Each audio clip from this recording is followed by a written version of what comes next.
All right, everybody. Well, good afternoon. My name is Kevin Selmeyer. I'm the Michigan State Fire Marshal. And one of the things that we wanted to take some time today is we wanted to try something. And it's pretty cool. We got 47 other people who are at least tuning in to see what we have to say today. One of the things that we're going to do over the next 45, 50 minutes is we're going to have a conversation between myself, Stan Barnes, and Carla Klaas. And we're going to talk about improving messaging to save lives. This is something that we've been wanting to try. We've been talking about it. A lot of folks are out there doing podcasts, and we thought we'd kind of take a chance to try something here. One of the things that we met last week, Carla and I and Stan, and one of the things that we were talking about was what do we call it? And we decided we'll call it It's Friday with MI Prevention. So here we are. It's version 1. We'll see how many episodes there are, and it's Friday with MI Prevention. One of the things that we are looking at, though, is we know we're all busy. We don't want to inundate you with too many meetings. I know a lot of people are zoomed out, but what we would like to do is, maybe we look every 4 to 6 weeks out having a conversation. So let's, without any further ado, Stan, why don't you let everybody kind of know who you are, where you're from? And then I'll have Carla do the same. Yep. Hi. How's everybody doing today? Hopefully you're all safe and well. And hopefully, as we talk about the reason why we're doing this, not just for education, but the other reason being the fact that, we're all bunkered down to a certain extent. We've opened up a little bit, but the virus has allowed us to explore other options as far as making ourselves visible and giving messages. So as a lot of you friends know, I recognize a lot of your names. So a lot of your close friends of mine, and we've been friends for years. But I'm Stan Barnes, currently with Farmington Hills Fire Department, been there for a little over 25 years. And then also I have the privilege and the honor of serving with NFPA as the National Fire Protection Association rep for Michigan for education. So that's an honor. But again, too, being a part of MI Prevention, looking at the entire state, and that's an honor too. But today, it's all about us trying to improve messages for everyone. So this is going to be beautiful. Right. And the messaging, we look at it from community risk reduction, but it could be from anything you're trying to do. I see Jim Foreman from Saginaw. I know he's involved with the union. So, I mean, it's how to get your message out. How do you get your message out to folks? And that's what we're really looking to do here. Carla, let's jump into it. Let everybody know who you are. And I know we talk about MI prevention, and that's kind of where we're focused coming out of today. But I know we have some folks that have joined on from around the country, actually, who are friends of ours. So, Carla, please introduce yourself. Good afternoon, everyone. So excited to at least be able to see you in the Brady Bunch squares. Maybe we can game show win this after all. Oh, yeah. So for those of you who don't know me, I manage the injury prevention and community outreach at the Michigan Medicine University of Michigan Trauma Burn Center. We're a level 1 trauma center as well as a verified burn center. And why am I here? I'm your favorite oddball and your partner for community risk reduction. And with that, try to bring, that's what makes like the Michigan or MI Prevention and the community risk reduction effort like so exciting, is bringing in those different disciplines. My background is in critical care nursing, and then have dedicated most of my career in trying to prevent the injuries that we see. And so I'm the kind of your partner, if you will, that brings in some different perspectives from some other different national organizations that are focusing on trying to reduce the injury aspect of this. And you guys are a lot of fun to hang out with too, I have to be honest. And Carla, this is great. I'm glad that you share that, and I want to share that it was an event you invited me to a year ago, October, which was a trauma conference that you have annually here in the state of Michigan, and you invited me to come in and to kind of talk about what we're doing with trying to reduce fire injuries, fire fatalities across the state. But you opened my eyes to it's so much bigger than that. And one of the things that it was good to be around your group of colleagues from the trauma world, and how we look at, we're all trying to do the same thing. Ideally, we're trying to reduce injuries. We're trying to prevent deaths. But one of the conversations that I think it was maybe at Vision 2020 this past February in Murfreesboro, and that sounds so weird to say that we actually got to go somewhere this year, right? But in February we were there and you were speaking, and you were speaking more from the juvenile fire center, kind of coming at it from that direction. And Eileen Pedinger from Saginaw Fire was there talking about Sound Off, which is a school-aged kids program.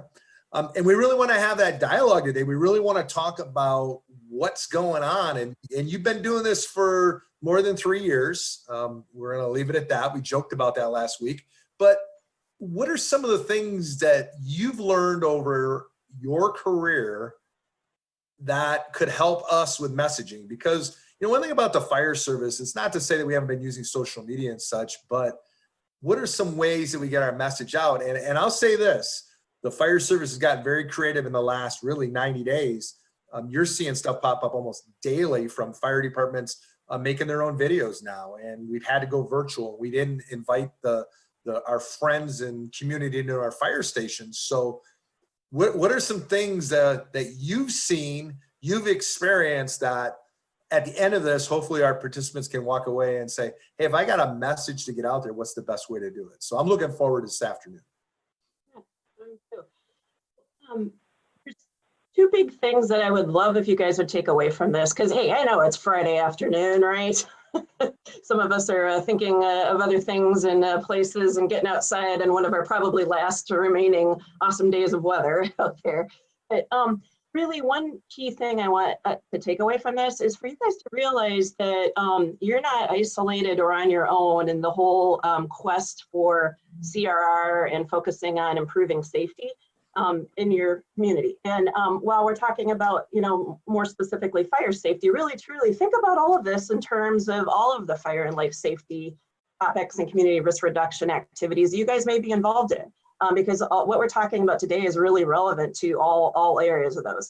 And know that you're not alone. The group that Kevin had mentioned about coming to speak at in my trauma injury prevention world, there are over 90 hospitals across our state of Michigan 90 hospitals, trauma centers that have a person that's in some capacity similar to I.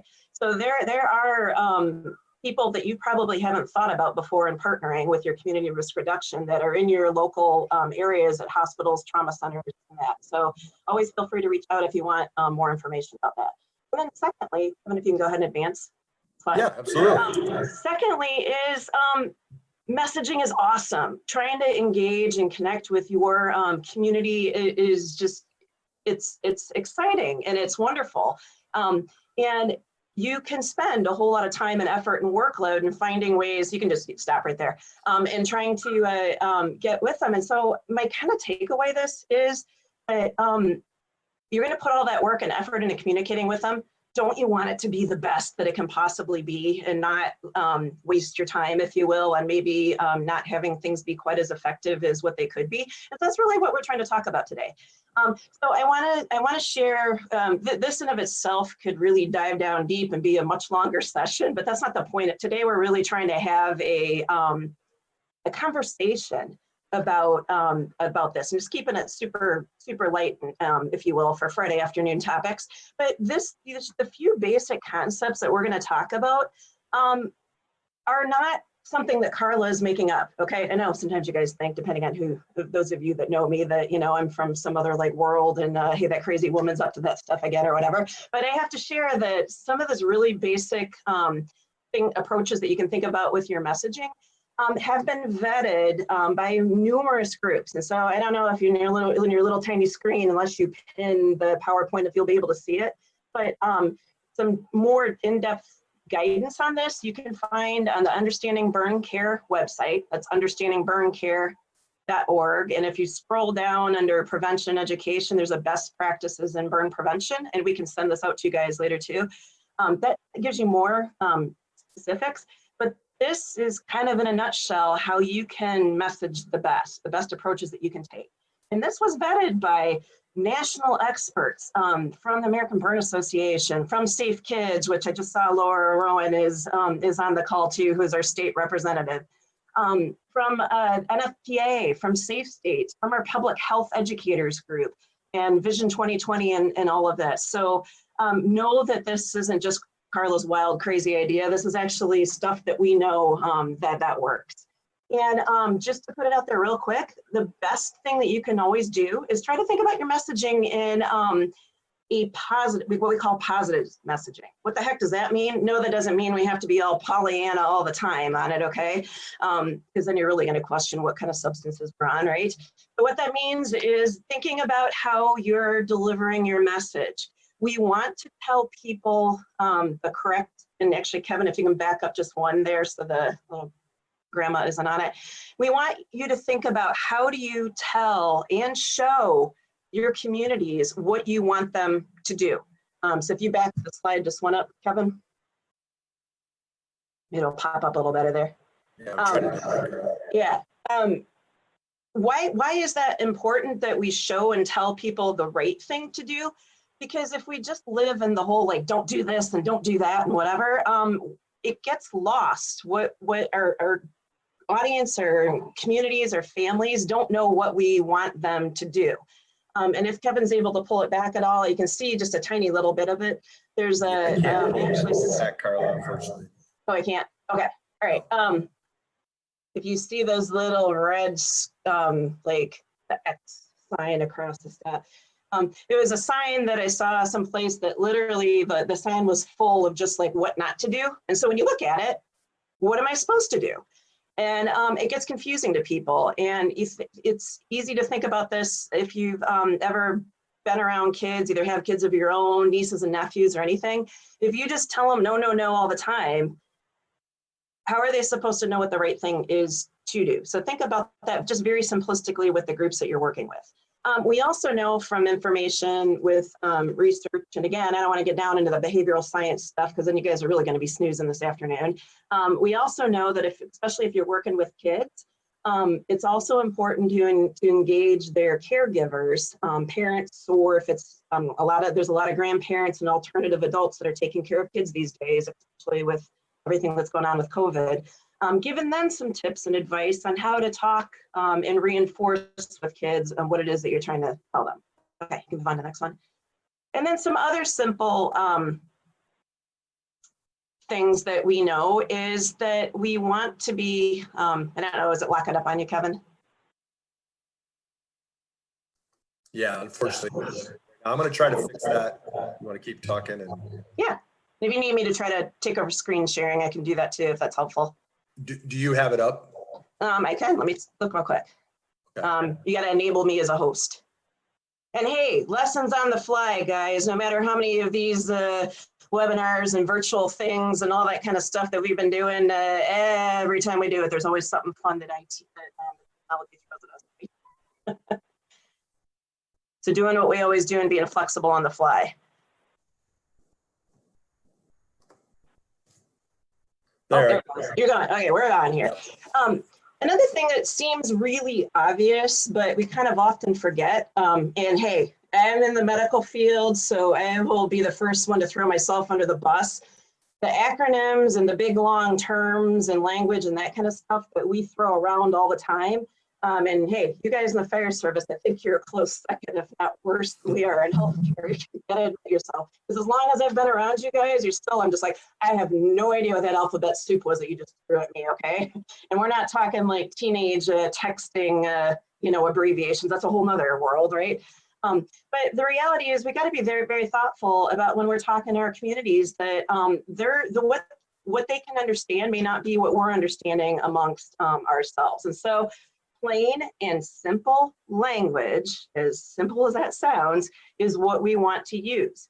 And we have to, from the standpoint of the literacy rate in our country is way higher than you ever would imagine it is. So we have a whole lot of people that are reading at a third grade level or lower, as well as there's a lot of people who English language are not their primary language. On top of that, when we're talking about safety, there are a lot of people who may not have had any kind of safety education in their upbringing. And a very concrete example of this was I was trying to work with a specific population from a culture. And they, in their culture, did not grow up with a whole lot of any kind of safety in their world. And so for us to start talking about safety, the words and terms that we're using with that aren't familiar with them either. So we have to be thoughtful about how we're messaging. And then, oh my gosh, do not kill yourself reinventing the wheel. Another key concept of this whole thing is there are a lot of great materials that are already out there for you and have been debated ad nauseum by a group of experts. And I can share with that after being on many task force about you know, what should be like simple messages that we're doing. Oh my gosh, the hours of time it can take to come up with what's best for one simple sentence. Let other people do that work, okay? Don't you do it. What do some of those look like? Kevin, you can go to the next one quick. Again, if you go to that understanding burn care with the best practices, you'll find some different sources and groups that are out there. Another call out, Stan, do you want to talk quickly or just mention the EMAC piece for that, since you're NFPA extraordinaire? Not extraordinaire, still learning, but yes, I do want to talk about the EMAC a little bit. Now, the reason why, Carla and Kevin and all my brothers and sisters on Zoom right now, the reason why the EMAC is so important is because I'm gonna tell you, if you're a lot like me over the 25 years, you've tried to come up with all of these innovative and great ways to get a message out there. And I know it's been times when I've done video shoots and then I go back and look at it after the cameras have been put away and I say, okay, yeah, it took us 6 hours to get these 55 seconds. Let's see what we got. And then I find in that there's a message that's wrong. And sometimes you say, well, you know what, I'm just gonna put it out there and explain it away, but that's not always the best thing to do. So what I've found is that now, just like you are doing, and I've learned with EMAC, with NFPA, it's almost like all the topics that we discuss from the fire standpoint, they've went through with their partners and they vetted it. For example, if we're going to talk about smoke alarms, instead of saying, okay, I know it's supposed to be, you know, one on every level or in all of this, we go right there, we look up the definition in the chapter and in the verse of the EMAC, and you can find it under NFPA, under public education, and then the resource there. And it'll tell you all the information you want to know about smoke alarms, about carbon monoxide alarms, and about a lot of things, which takes it out of our hands. And I know Kevin tells a story about the phone call he got after we went out with the message, not necessarily we, I'm talking about the fire service. Hey, let's put a smoke alarm on every floor. And then as you can see how confusing that was, someone calls him up and says, where on the floor should I put the smoke alarm? And the message was back then understood, but as we got, you know, progress, that's the way it turns out to be. So the EMAC is a great resource. NFPA has that out there available for us.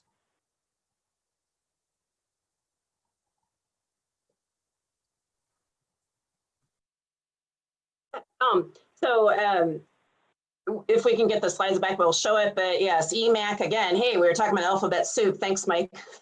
Clear for reminding us that we're contributing to that mess. Huh?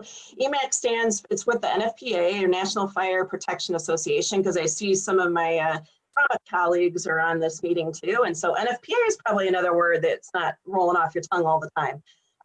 But EMAC stands for Educational Messaging Advisory Committee, and it's one of the technical committees with the National Fire Protection Association that really, and it brings in colleagues from all disciplines to talk about what best messaging is. Okay, so another very basic concept to all of this is that we really need to avoid using fear and scare tactics and graphic images in the messaging that we do. Now, this is a whole nother topic that we could deep dive huge on, but we're not gonna today, okay? All of this is gonna depend on who your audience is. For the most part, when you guys are messaging out into your communities, you can't control who's going to get your message, right? So we can have fun debates sometime about like when it might be appropriate to use more graphic images with people. But in general, it's better to be conservative and be safe than it is to use them, okay? I know you might say, oh my gosh, those teenagers, they've seen so much stuff, there's no way that I could do anything. That's a whole nother, like I said, side note.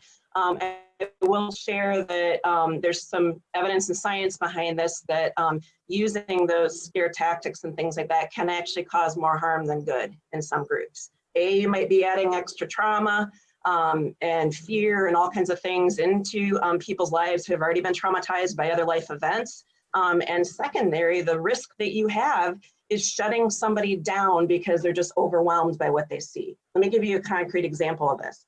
So I have a colleague that has worked in the fire service world and at the NFPA for over 20 years. Wouldn't you think that after all that time that like there'd be pretty much nothing that could ever bother her? She still to this day cannot at all even look at a tiny burn wound, you know, in any kind of materials or education or messaging that we would want to do.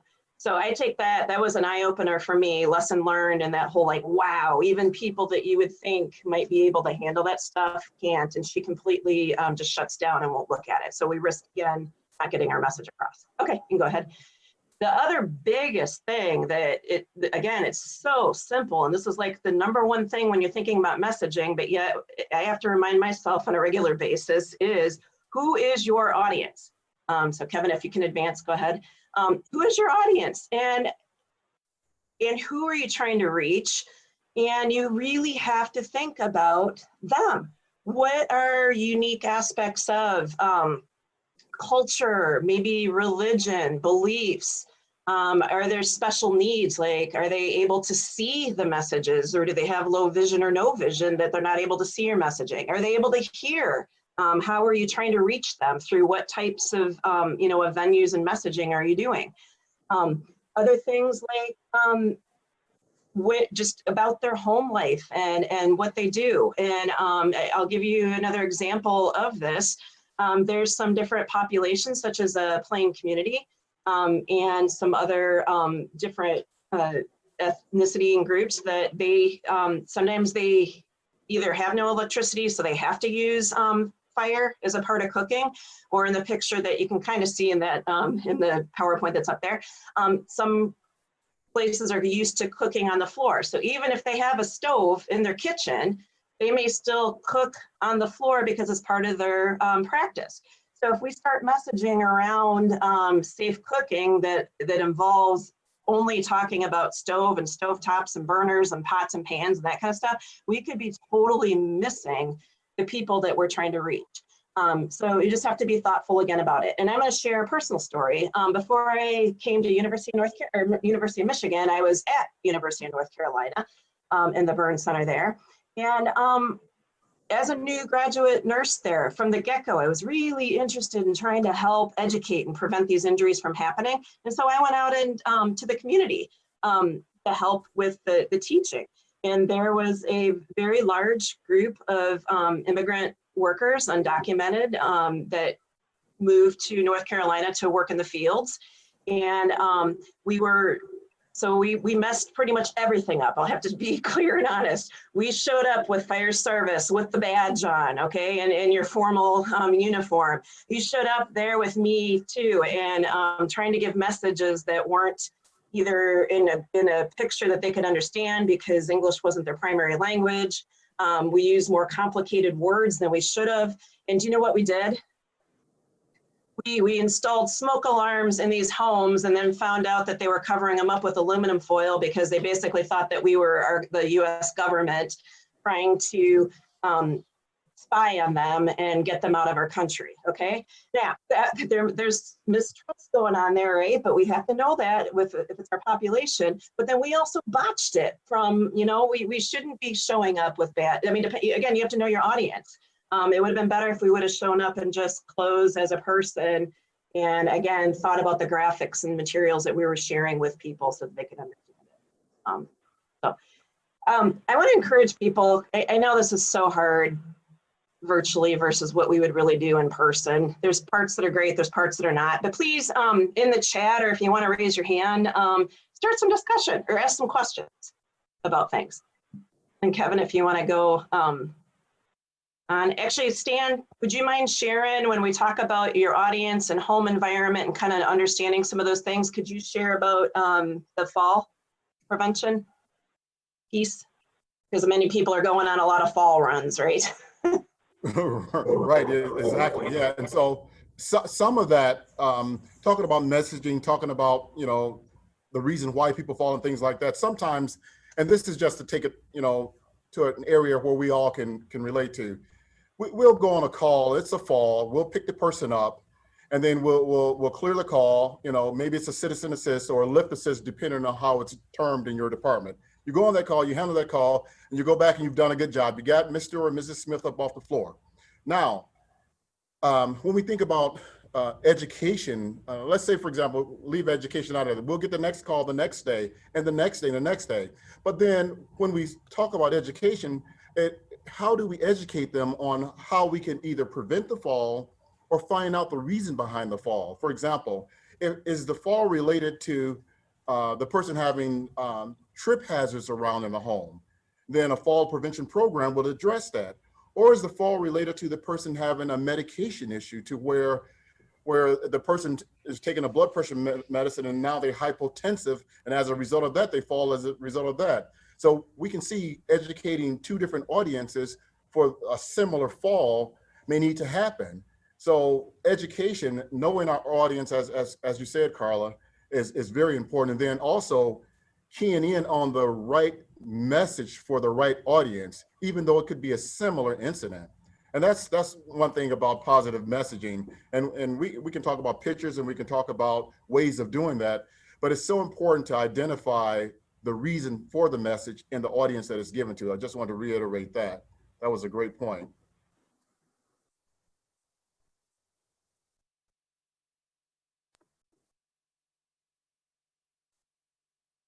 So our state fire marshal is our tech extraordinaire today too.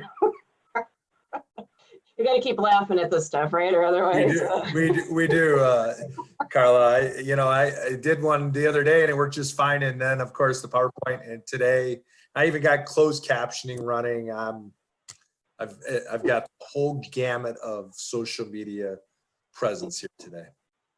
Let's do this. Let's try the next slide. Go for it. Yeah, it's not. No, I don't know how many of you have children that are homeschooling or virtual schooling with everything going on. So my 8-year-old is, and I'm going to tell you, I've been seeing everything under the sun, including this afternoon, right when I was coming up here to do this. Apparently her teacher didn't have good enough internet connection, was losing it. So all I could hear was screaming from about 50 kids in a class. So I decided to walk away. Aside from what's happening with the screen and everything, this just continuing with the conversation that you were talking about, Carla and Kevin, and then all the friends on board, and I look at the names of the friends that are listening in. These are experts too. So these are fellow educators. So some of the things that we're talking about, we're preaching to the choir to a certain extent. Some of these ladies and gentlemen have been educating for many years. So some of the things we're saying and showing, they know firsthand. They have firsthand experience of it. For example, I'm gonna throw myself under the bus and I'm gonna talk about this only because I want to generate some conversation as a result of it. There was a time when we did a training and there was a photographer who took the training. And during the training, it was bailing off of a roof, a high-pitched roof. So with the training, in that training, for that specific training, when an axeman or firefighter has an axe, he'll use the pick head of the handle of the axe, he'll chop it in the roof, and then he'll use it as an anchor point, he'll rope around that, and then he'll bail off the rope, the axe, or the roof with that. Keep that in mind. So it's using the pick head of the axe. So what happened as a result of the picture that was shown later, they looked at the picture and said, here it is, an example of what was done wrong, because they looked at me using the pick head of the axe to affect the rescue. But all the other individuals who were there to train, and all the other individuals like yourself who know how the training goes, to exit off a roof, you use the pick head of the axe. So they showed that one picture at that one time, and then it kind of discredited the whole presentation because they focused in on that. Has that ever happened to any of you? Has that ever happened to any of you where the intention and the goal was right, and even what you were doing was 100% correct, but it was misinterpreted? Has that happened? And I know we could show hands and stuff like that. Hey, Michael, my brother Michael, it's good to see you. You want to talk about that just for a second? And I know it's us, we're having a conversation, but while we get the screen up, can you talk about that? Because I know I know you know what I'm talking about. I don't know if you can unmute yourself or we have to do it or whatever. Yeah, I can hear you, brother.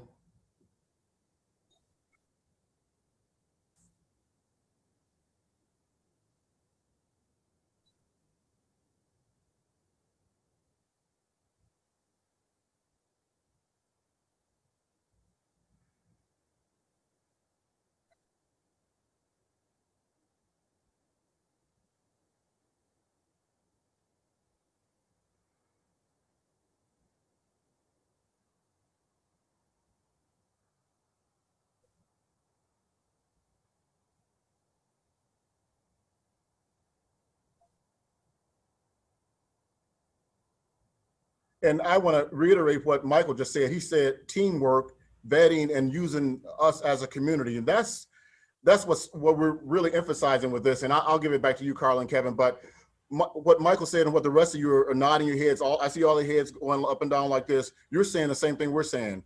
Is a lot of times we have information in the fire service or in other services that we want to get out there. And we want to just, our intentions are to just help somebody. We want to save a life. And sometimes I may do it the wrong way. That's why I appreciate, I don't mind if one of my brothers or sisters come up and say, hey, Stan, man, I saw you up there on the roof and man, you look so funny doing that. That was so wrong. And I'm like, yeah, you know, yeah, I'm sorry. So, hey, help me because our goal together as a team is to do it the right way. And that's what this is about. I'm sorry, Carla and Kevin, go ahead. Oh, actually that's another key takeaway that we want everybody to know. There's an amazing amount of talent on this call alone. And I will tell you firsthand that I don't ever pretend to get things right the first time, the second time, the sixth time, the eighth time, or any time. And what I want to share is that's the beauty of this, my prevention group, is people that you can reach out to and say, hey, can you just quick take a look at this and give me your thoughts on what this looks like, or maybe is there a way that this could be misinterpreted that we weren't intending? And in fact, I'm going to throw it out here because if I throw it out there, that it's written down in the books, right? But we're going to suggest that there be, for lack of a better word, a new subcommittee, cringe, okay? But like a new group within my prevention that anybody can reach out to and say, hey, our department is thinking about putting out these materials. Could somebody just take a quick look and give us some feedback? We can build a group within this network that will do that so that we're all feeling supported on it. Just real quickly, there's more information about that EMAC or the messaging committee through the NFPA. Again, there's more on those tips that while it was focused for burn prevention, it's really relevant to everything. If you go to the Sean Story website that's reached out, there's a bunch of safety programs that are focused and vetted on kids, but I also have handouts and other ones. So basically, again, don't feel like you're on your own. Reach out to any of us and we'll help. Okay, you can go next one, Kevin.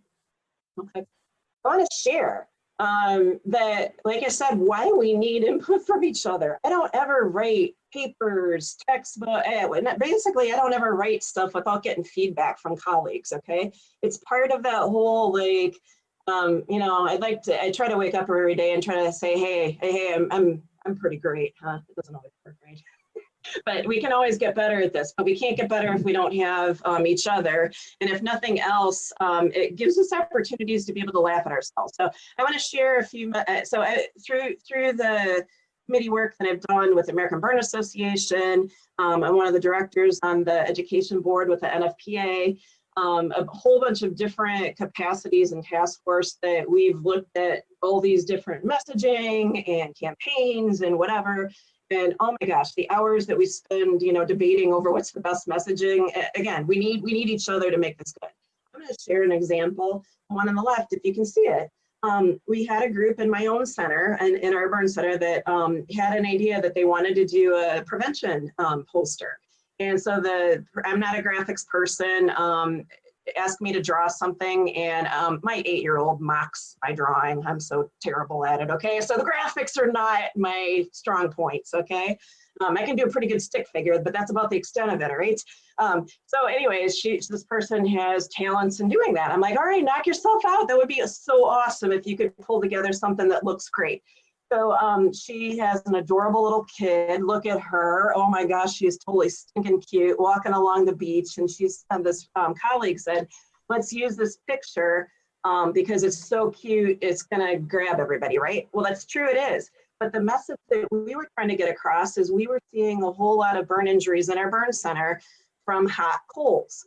That it can be hot coals either on the beach, hot coals in a park, from barbecuing, from fire pits, and because the active fire is not there or flame, kids and toddlers especially do not understand it can still stay hot for 12, 24 hours later. And so we were seeing a lot of little toddlers that were running through these and burning the soles of their feet.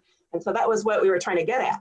That was a stinking cute picture, but the picture does not match the message or what we're trying to get away, because right there, that almost looks like maybe that she's burning her feet from, I don't know, hot sand or something else.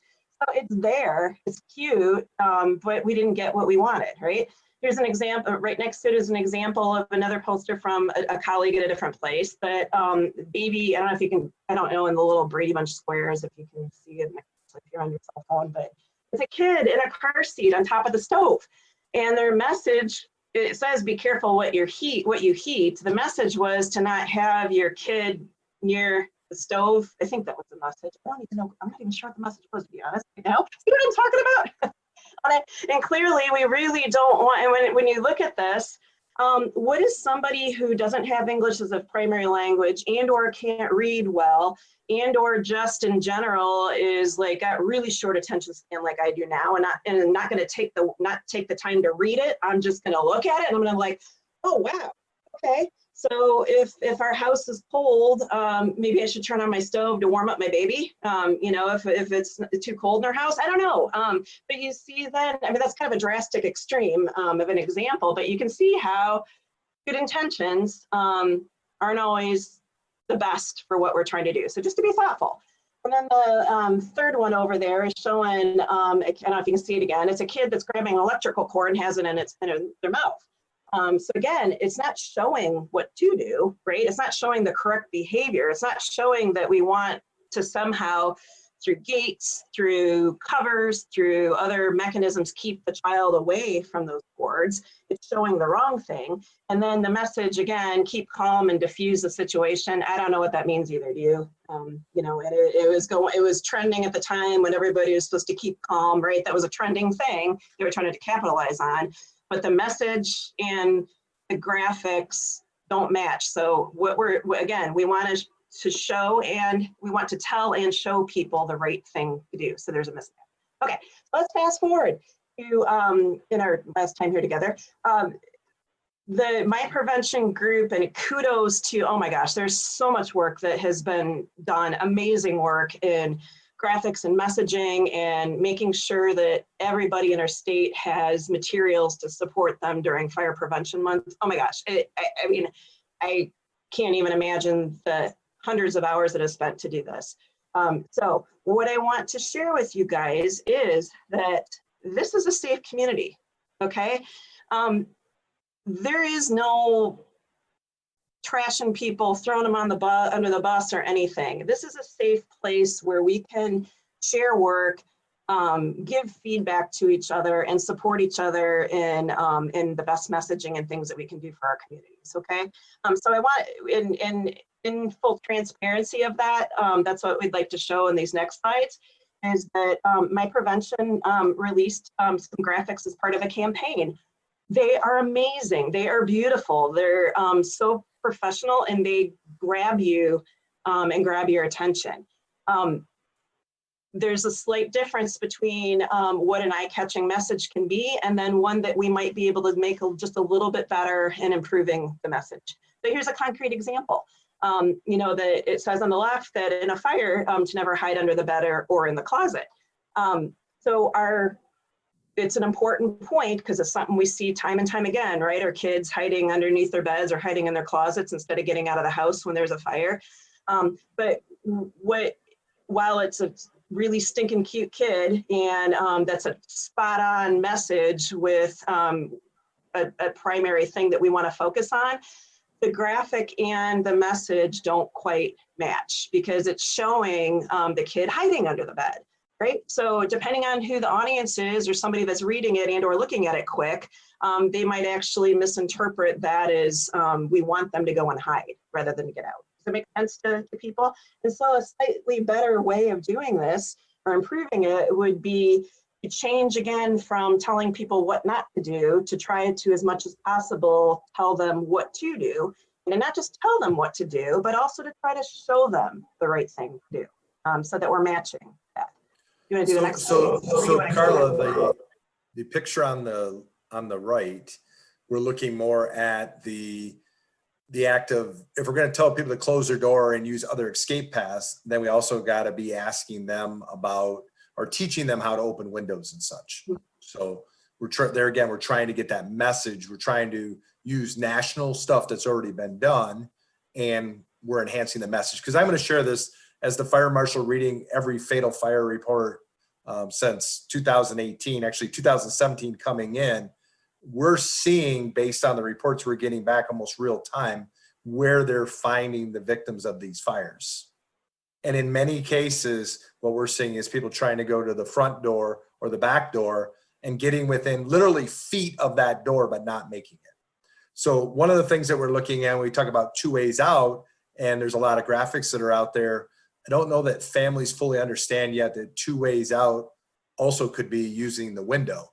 However, before you dash or you leave, you got to close the door to not cause a flow path. Now, many people here today are from the fire service community. That's a term that we've been using, but I'll share this. A lot of firefighters haven't heard that term either. And this is stuff that we'll focus on in the future. But it is an example here of taking a picture, a graphic, and you're right. English isn't always somebody's first language. So we have to look at some of this stuff as we move along too. Hey, Kevin. Yes. So I like the picture on the left. One thing I guess they could have done was maybe put a red line through that in a sense. Would that have maybe given a little different story? I don't know, Carla, what do you think? Yeah, quick next one, Kevin, just another example.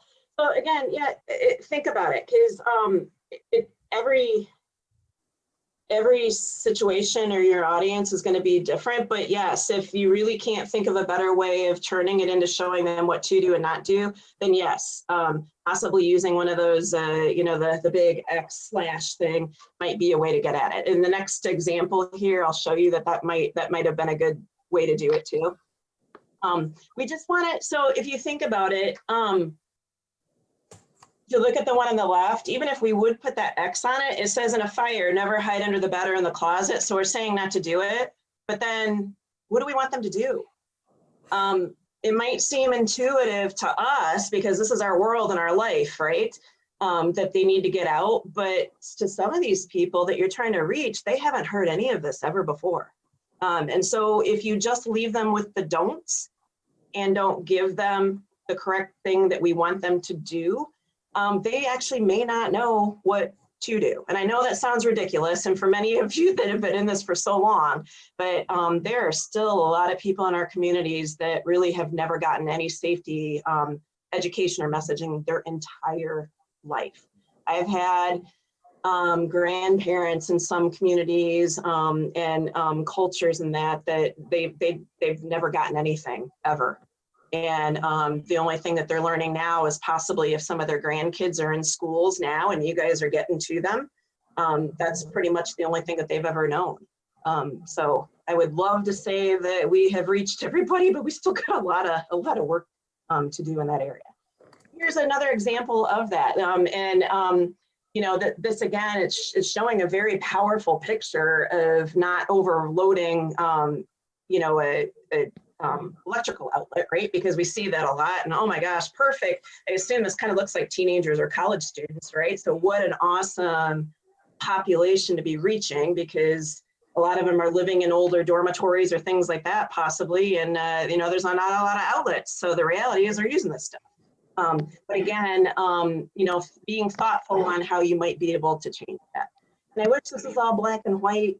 In general, what we're trying to say is if you just apply some of those very basic key strategies to how best practices to this, it's going to make it it's going to be make it as best as it can be.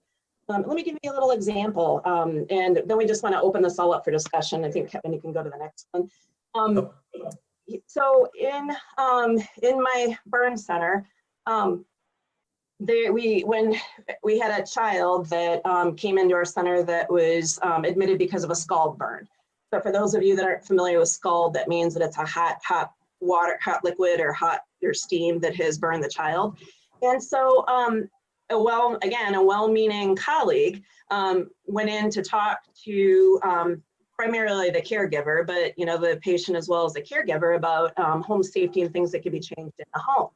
Well, hearing it was hot water, the immediate thought is to go in there and message around checking your water heater, making sure the temperature is no higher than 124 degrees Fahrenheit.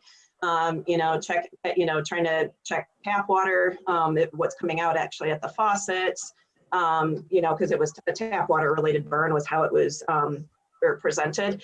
But when you're messaging, you actually need to drill down more and try to get at what is the root cause for why that injury happened.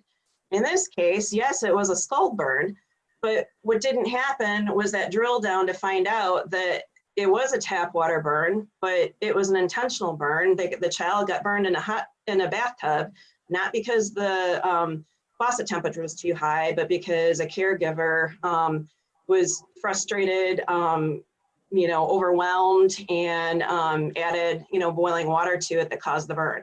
I know that's an extreme example, but it is, in a nutshell, how our best intentions can go awry if we're not thinking about who our audience is, what we're trying to message at, and really trying to be thoughtful about all of that when we're engaging our communities. I'm going to read chat. Well, just maybe questions or raise hands. Yeah, before we move it off into the chat, I wanted to thank you for being here today.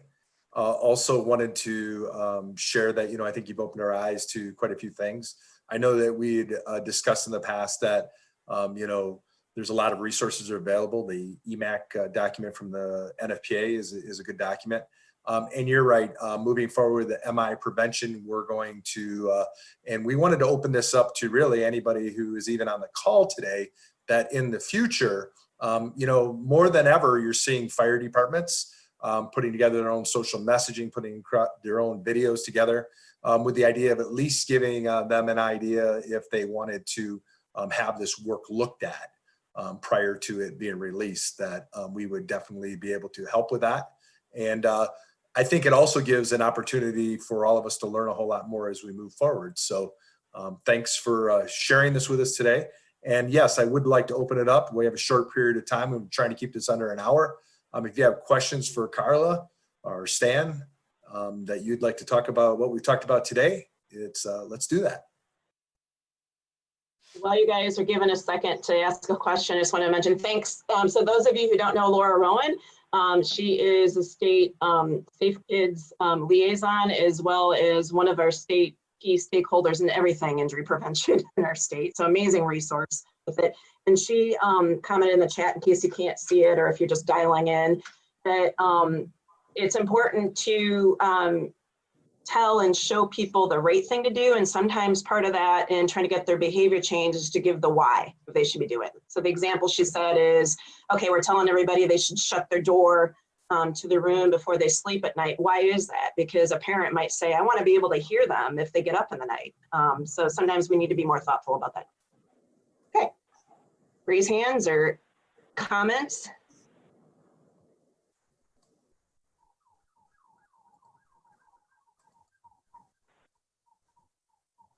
All right, not seeing a lot of questions, Carla. This is a great opportunity. We got another minute or so here.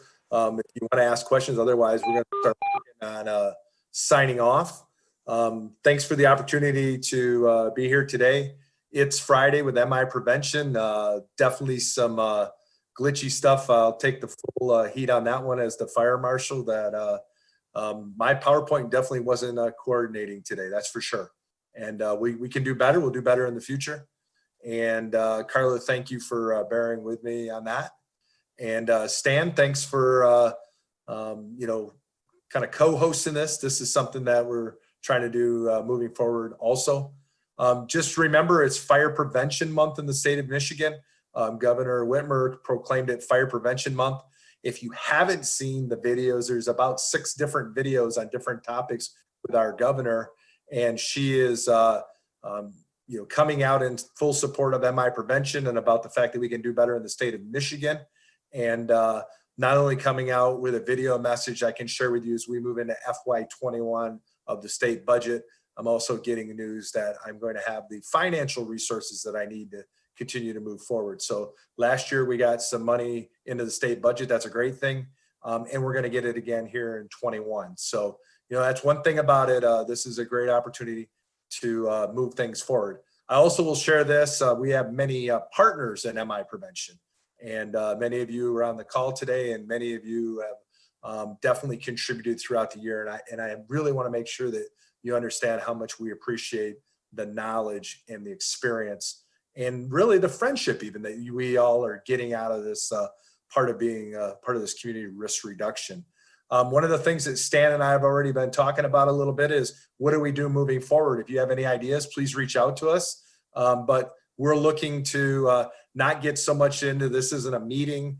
This isn't current events. This isn't, we do a little bit of that with Wednesday Roundup every other Wednesday. And we've got one coming up next Wednesday here with the Fire Marshal's office. This is an idea that we're going to stick to the topics of community risk reduction. We're going to stick to a single topic and having folks that will come on and we'll have this discussion. So we'll see you probably in about a month. We'll be sure to announce that. And any final questions that anybody would like to ask Carla, this is your opportunity before we move into the weekend and enjoy the fall colors in the part of the state where there are leaves still. And for those of you that are up north, it snowed in the UP yesterday, folks. So it's already snowed in Michigan, measurable amounts of snow in the Western UP. So. Hey, Kevin, real quick. Yeah, absolutely. Just to piggyback on what you're saying, some of you, and I'm looking right at some of you are professionals and you speak very well. And like Kevin said, this is not about, us so much. We like to get you on and let you speak about a certain topic. So think about that and hit the state fire marshal up, or Carla or myself, or hit them up with that discussion so that we can get that going. The other thing too is, as Carla mentioned, and I know when she was mentioning it, the internet connection kind of garbled her message, but she mentioned organizing a group of individuals, maybe yourselves, to look at messages as they come in so that we can read that, so to speak, or we can give your added opinion so that when the message come in before we put it out, we can say, hey, look, team, you're part of the team. This is what we're thinking about throwing out next week. Look it over real quick. If you got something, shoot it back to us, or if you got a better way to do it, shoot it back to us. So Carla mentioned that was something that was going to be set up. So take us up on that too, because that is something that we're setting up within MI prevention. Absolutely. So we have our education group, and then we're looking to have a separate group, because I can share that there, as Carla hit on, hundreds of hours went into what was the messaging that we wanted to roll out. So we're going to look at things a little bit differently. I also want to, Sharon has her hand raised, so I do have a question, Stan. So we're actually, Sharon, go ahead. Just a quick question for you, Carla. Thank you so much for the presentation. It was really great information. Just curious if through any of your research and your work on burn studies, if carbon monoxide poisoning ever falls into some of that work. Thank you for asking. Yes, it does. One of the many that happens, because yes, definitely that's almost always a factor, especially at nighttime, and if people are under the influence of things that often not the fire that kills somebody. I mean, that's often not what we see that in the burn center, obviously, that people have been injured by fire, but definitely the deaths and things that we're seeing are just from too high of carbon monoxide. And that's from fire. And then obviously there's many other things like vents and heaters and things like that too. So thank you again for bringing that up, because yes, it's an important topic. Thank you. And Sharon, maybe this is an opportunity. If you're up for this, maybe in a month, we are going into heating season. By the way, if you statistically look at how fire deaths have, or the causes for fire deaths since 2017. The third leading cause is heating equipment. But I also know that if, we have a lot of folks from the fire service, we're going to run those calls with the carbon monoxide, especially as people start up heating equipment. I know you have a great story to share about some of the stuff you've experienced and seen with the carbon monoxide group. But I also would like to, you've really opened my eyes in the last few MI prevention meetings when we've had sidebar conversations about, your carbon monoxide detector isn't going off in your house right now, but you could be being poisoned by carbon monoxide just because it doesn't hit that threshold in that detector, right? So how about we do that? How about we come back in about a month, and I would love to take the opportunity to learn more about that. And I also know that DHHS, which is another state agency here at the state, is going to come out with a carbon monoxide week from Governor Whitmer. And we're also working on with MI Prevention Carbon Monoxide Month. So maybe that's fitting. We get into November, we come back in a month, and we move on if you're up to that. That would be great. And John Schertel from Farmington Hills is on the line. He is also an expert in carbon monoxide, Okay. and it might make sense to have him involved as well. Yeah, I like that idea. So Yeah, I'd be more than willing to help. yeah, thanks, John. We appreciate it. It's Friday with MI Prevention. The next one would be on carbon monoxide, and we hope you tune in. At a high point today, we had 74 people participating. That's fantastic. And we look forward to doing more in the future. Carla, it's always great to talk with you. It is, you bring a lot of experience from a lot of areas. I think in the fire service, we get so hyper-focused on fire because that is what we do. But you definitely have opened our eyes today to really community risk reduction. And I know that's a buzzword that a lot of us are using, but we're going to start looking at what are the other hazards definitely that are, dangerous for our citizens across the state. And thank you for being here for episode 1. And I hope Don't forget to reach out to your other peers at your trauma and burn centers like myself. Yeah. You Yeah, got any allies in your world that you didn't know. Yeah. And maybe, this is the other part, Carla, maybe when we can all get back together again and such.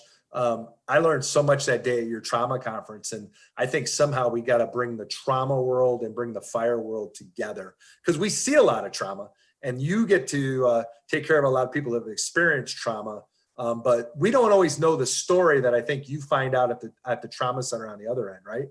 So we want to. We don't know the story that you guys see either. Yeah, so but a lot of times after the fact, you find out, you gave that example today that, hey, somebody came in, you're thinking, hey, the bathtub was just too hot for the child. In fact, that was actually used as a form of discipline, right? So that's one of the things we want to know more about, right? Of some of the things, and we've talked about too some of the behavioral health stuff of getting people to change, and we're all working in the same direction. Michigan's going to be a safer place. The efforts across the country are going to be better in all 50 states. And we'll get together here in about 4 weeks. Sharon, how's that sound? We'll start working on a date with Stan and I.